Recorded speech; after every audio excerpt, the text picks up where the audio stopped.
Who'd have thought the US was now supplying the Taliban with American made weapons? Stephen here, Sweet Home Freedom. It's kind of hard to say that now. Embarrassing, shocking, amazing. Um, I'm, I don't know if how many of you, please leave comments below, how many of you are aware of this list that's coming out of the amount of equipment that had been left behind in Afghanistan that was, yeah, supposed to be used for the Afghan army that ran away as soon as they realized, oh, we're not getting paid. The Americans left, and they left all the equipment there. But for the American military to leave its thousands and thousands of pieces of equipment and airplanes, bombs, guns, ships, airships, helicopters, tanks. Um, the reason why I'm talking about it is the only way this is possible is that we use a monetary system with no accountability. None. You can get some accounting, but I don't know if you've heard of oh, what's her name? Um, there's this woman that Greg Hunter normally interviews who talked about a new rule called FASB 56, I think it was, where the government now has two sets of books. We would go to prison if we did that, but it's okay for the government, and they don't have to show the books.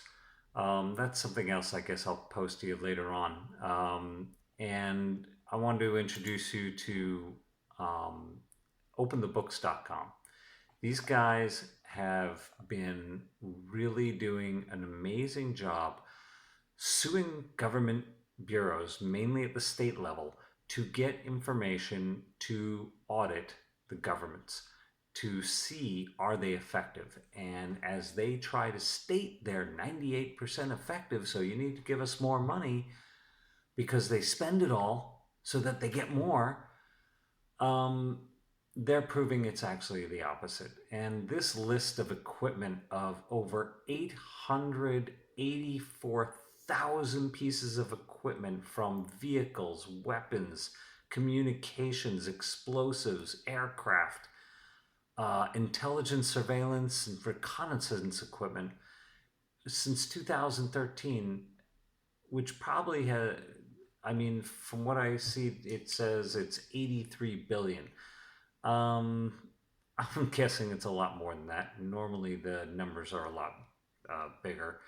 But to understand what would America be like if we didn't overspend through the government for things we don't use, for things that are meant to destroy? Could we have forces just at home, as Ron Paul puts it? Let's just protect our own country and not nation build or empire build. Um, what would our country be like? How much more wealthy would it be, not for the rich, but for the average American, if we didn't have to overspend like this? Which means most of the capital that's coming out in taxes gets spent on waste like this. Government people go into government and spend a lifetime there. They come in, you know, poor, coming out of college, and come out multimillionaires, or go in as decent attorneys and come out multimillionaires. How is that possible?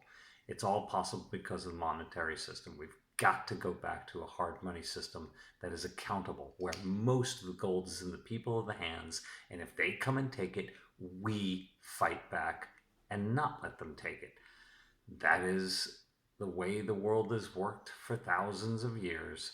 We need to return to it because this is just getting out of control. It's so disheartening to see this, but hopefully we go back to a hard money system, but we've got to demand it.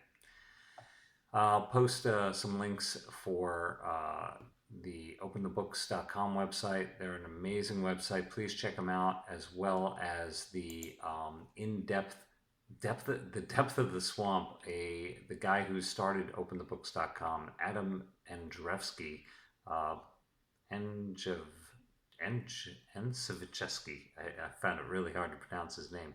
Um, an amazing speaker, really to the point. Please watch that video. It's incredibly informative. It's an hour long, but it's well worth it. Take care.